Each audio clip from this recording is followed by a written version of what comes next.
Modded.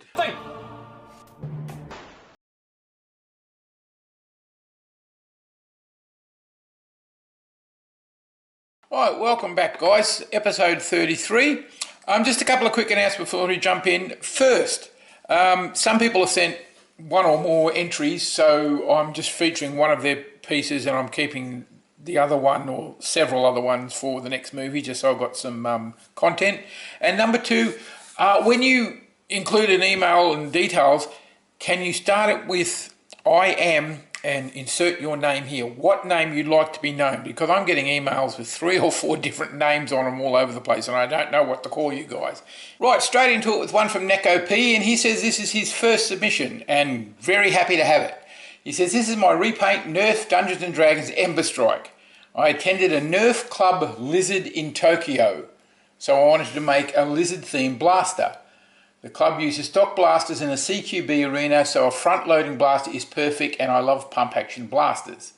The scales and outline of the blaster fit my plan perfectly. Okay. The Ember Strike is a pain to get apart with so many plastic clips, but the separate parts mean not much masking was needed, which is always a good thing. A couple of parts are softer plastic, so I don't know how long the paint will hold up, but I wanted to share how it looks before it gets used. And he has a link, I'll put a link below for a video channel of his. But just having a look at this thing, yeah, I can see his reasoning for getting this featured before it goes in a game, because it'll probably get knocks and scratches and everything. It looks really pretty as it is. I must say I've never seen one of these in the flesh, but obviously they exist. It actually almost looks like a mutated rough cut to me. Except for the revolver barrel, is it? Yeah. But very nicely done. Very nice, neat, clean paintwork. But yeah, without having the mask stuff, it's brilliant. And I love the scales. That looks really, really nice. Looking forward to the next one, Neko. Right, next up we have Coffin Black Media. And he's done himself, what is this thing called? A sledge fire, I believe? Yes, a sledge fire. The internals are a work in progress. You could say that about any standard Nerf blaster, couldn't you? But presently hitting at an average of 95 FPS with a spring of unknown origin and a single dart shell using short darts. Okay, so next up he says there's AR removal, single air hole cap and a better seal. I have a few more springs lying about that will fit nicely. So I may give them a day in court before it's done. Okay, fair enough. One of the ones you could try is putting a spring underneath, replacing the spring on the shell ejection, because it's really cool to crack this thing open and the ejected empty shell just pops out.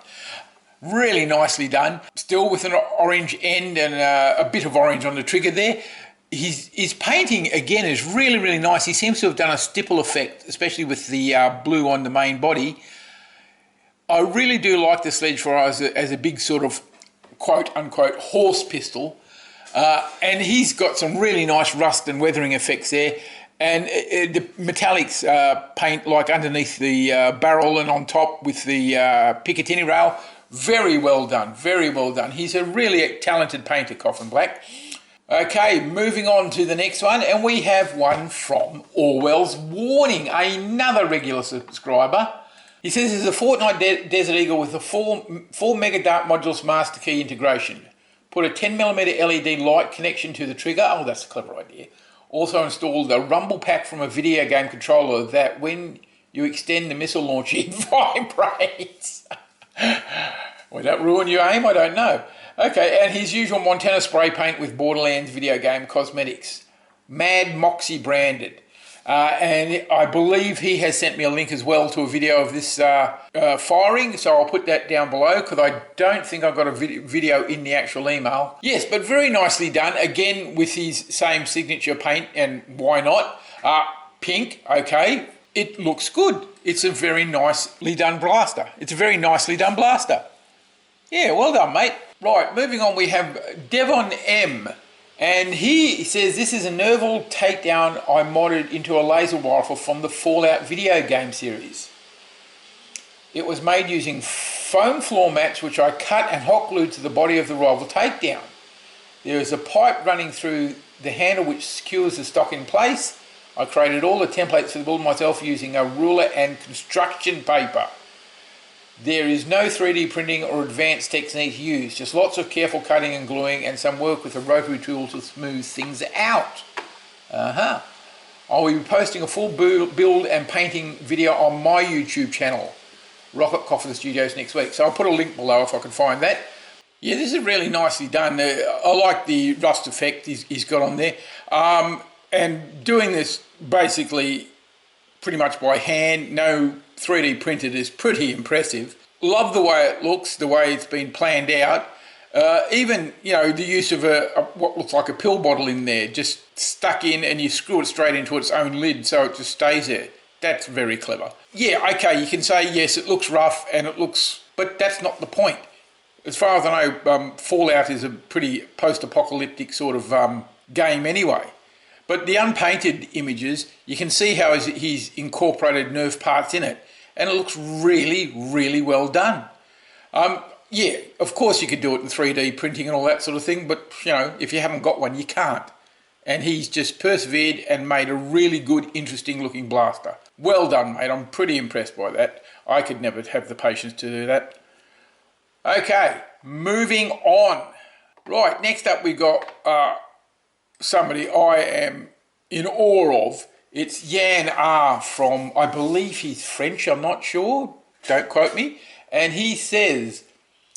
Well, we've got a story here. It's got, step right up, chum, and behold the 30mm of pure destruction. Sure, calling this a railgun might be deceptive advertising, but the AMSSR fires rounds so colossal they're practically outlawed in every state except the Lone Star and the Sunshine State.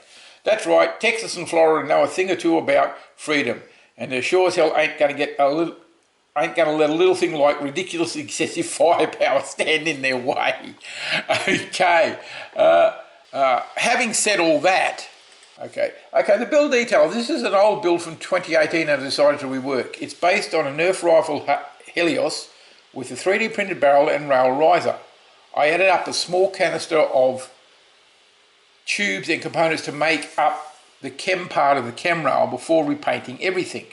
And those of you who are into science fiction will remember the chem rail was a rifle from Elysium. Hyperfuel logo was AI generated with DALL-E and modified to remove the whole AI BS. AI are good at generating cheesy, over-the-top cyberpunk logos. I'm sure they are. But this is a really pretty blaster. I am in absolute awe at his painting skills and his weathering. The more I look at this and the more I see other people who do really good work, I can actually see elements that are really necessary to get this wear, like I've been using a dark red undercoat, but it's not. It's a chocolate brown. And it's just little things like that, little touches and tweaks that make the blaster look realistic, because that's my jam. That's what I want to see. But this is a brilliantly done blaster. For an explosive railgun type weapon, it is quite compact. You can carry this under a light jacket and really, you know, ruin somebody's day. But he's really done well. This is lovely stuff yet again from Yan R. Okay, up next we've got Edward W, another regular contributor, and he says, hey buddy, so it's based on a Nerf Hyperfire. Added a 3D printed cover for a 25 round drum mag, then 3D printed some Militech logo stickers. Oh, and that's all he tells me. He's given us a link for where you can get the file for the drum, and I'll put that up. But it looks pretty good. It's honestly, I just noticed the Harley Davidson logo. Okay, but it's a really nice, sharp, clear paint job. Obviously very safe with all that yellow. Okay, it does look a bit realistic with all the black and the gunmetal, but you should be all right playing with that. I love the drum magazine. That's really, really nice. I'll have to download that file. Oh, I see. It just slips over a round drum.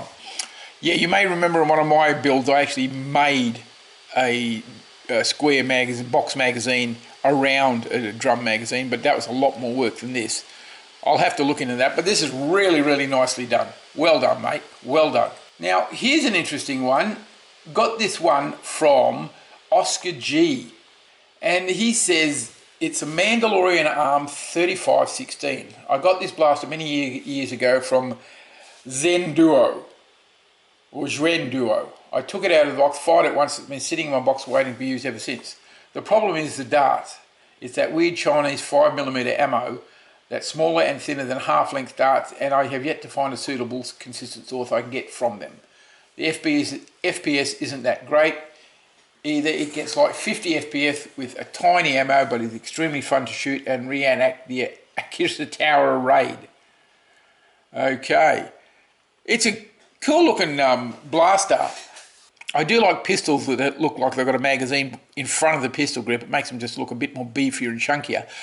He's done a really nice sharp paint job. I assume he may not have even painted it. It may have how it came out of the box, but he didn't tell me that. But this, unfortunately, is the only image we got.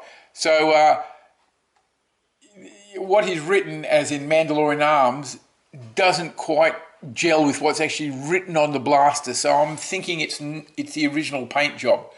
But nice work anyway. If you can do something with it. And as for the darts, I don't know. You probably get some blocks of really dense foam and a wooden plug cutter and cut some darts out.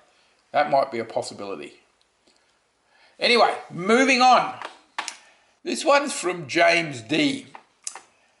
And he says, so the kit was designed by Garen999 on Reddit to make the Nerf Fate look like an AER7 laser pistol from Fallout 3 and Fallout New Vegas. I did the paint using a combination of rattle can and Citadel paints.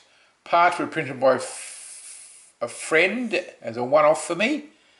The kit switches the Fate from the firing rifle rounds to half darts and has an in-glide clip for 4 shots, but I find it works best with 3.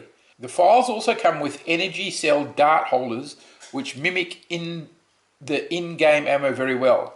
Overall, the build took a week working on it off and on. God, a week. How'd you manage to do that so fast? It takes me a month just to get the thing sanded. Really nicely done. It looks like that previous one, but a pistol version. You have to excuse me, I know virtually nothing about Fallout, so I'm not going to pretend I do, but this is really nicely done. The painting is so neat and sharp. It's beautiful. Really nicely done, mate. Really nicely done. Okay, next up we've got Papa Bludgeon with, let's face it, some more craziness. He says, I was planning on a much larger bill, but I found out that I had COVID again and was the only thing I grabbed from the office before being nabbed by the hazmat team. This is a ring version of the Micro Finalizer by Foam Blasted. It's a single shot short dart blaster, so in my mind it's for a last stand. I'm debating whether to make 9 more of these for a silly loadout. So I'm assuming, okay, the first up is the original, and then the built blaster, I'm assuming, looks like it goes on a finger. So if he's going to make 9 more of them, he's going to have 1 on every finger, which will be interesting as long as he doesn't shoot himself with his own thumbs. Again, yeah, just craziness, just nuts. But we've come to expect that from Papa Bludgeon. Well done, mate. Well done. Okay, now here's one from somebody who started off with me, John T. Haven't seen him in a long time, and he says the same thing. It's been a while since I last submitted a blaster, and it wasn't because I had stopped modding. Yeah, I know, life gets in the way. This is the first of several I've recently completed. This is a Busby Rebel mech I painted for a friend in a Borderlands cel-shaded style with a Torgu colour scheme. I think I understood about 3 words in that sentence. No internal mods since it's for LARP with an FPS cap. And that's all he tells us. So it's just basically a paint job, but it's a beautiful paint job. Can't fault it. Really nicely done. This cell shading thing certainly makes them not look like a real blaster or real weapon, so you can get away with things. Love the cool little 50s or 60s style pin up on the drum. The black and white striping, that's very striking. And just the way he's done it, and I am quite amazed at how the cell shading simply makes everything stand out, even despite the fact the lines don't look straight and don't look neat. It just works really, really well. You just got to exercise a little bit of control when you're doing it, but not much, and you get a really, really good result. Very, very nice work, John. Send some more in. This is, Sleno, right. here we go. He says, I need an honest opinion for my actual builds. Oh, okay. This is a 40k inspired build from Adeptus Sororius, which I believe is the female Space Marines. I do know a bit about Warhammer. What you see is not finished yet. Well, why did you send it in? No, looks all right as it is. Anyway, the gold details I have made out of faux leather, and purity seals are made with my own hands and sculpting abilities. It was a mediator formerly, but to give it slightly better performance, I removed the AR and sealed the plunger. Exactly 3 feet long or 90 centimeters. The barrel and master key are rail and 3D printed, and the master key was a Mega Magnus before the same treatment like the main blaster. Well, that is quite a undertaking. Very nicely done. When I first saw this, I assumed it was actually finished. I should have read his email a bit better. So I'm assuming there's maybe going to some more colour going onto there, but it looks pretty good. The mediator, I only just came across one of them. I was actually surprised to find another side magazine blaster, but they exist and it works in this case. Big long rifle, well thought out, well planned, and the more I look at it, the more I believe it's actually final paint. Yeah, it's just white basically with gold details, and I honestly can't remember the Sisters of Battle. I think they're mostly white and red or something. I do recall black pants or something as well. But anyway, nicely done. Very well put together again as usual. Even a little touch like the fleur-de-lis on the barrel. Oh, and there's an upside down skull on the master key at the bottom. That's pretty cool. Yeah, it looks really good. I like the 3D printed master key. That he took some time doing that because that's blended in with the design as well. Very well done, mate. Impressed. Very, very impressed. Okay, and finally today we have, and I'm only going to say his first name because there's no way in the world I could pronounce the second one. This is TeranS, and he says, this was basically for the Merge Masters competition. I wanted something that would stand out in a competition that I knew would devolve into make a GSO, gun-shaped objects, he says, using smaller or lesser parts of other GSOs. So to stand out, I wanted to make something that is much less conventional. So I went through a list of inspiration and found from Metal Gear video game the HF Murasama, an electrically charged red Tachi blade with a Saya scabbard that fires blanks for quick drawing the blade to be as fast as the cyborgs from said game. So the scabbard fires a blank that propels the blade into your hand. I'm assuming that's what it's saying. I still have some small stuff I want to do cosmetically, but for the most part the build is done. Still deciding on a name though. Oh, okay. And he's got a couple here. We could all give him our feedback. There's Akadama, which means villain in Japanese. Akuibu, red tiger or red weaver, and Tengu, a goblin in Japanese mythology. Okay, leave your thoughts in the comments below for that one. But other than that, the idea of actually having a blaster-shaped scabbard, I don't know if the blaster is supposed to fire as well, but it's pretty clever. He's done some really heavy-duty modifications on the hilt and handle of the sword. You can see bits and pieces of Nerf Blasters in there all over the place, and he's taken his time and moulded it really, really cleverly. It looks brilliant, and hey, it's a sword, not a blaster this time, but who cares? It looks great. Well done, mate. Well done. Okay, guys, see you next time.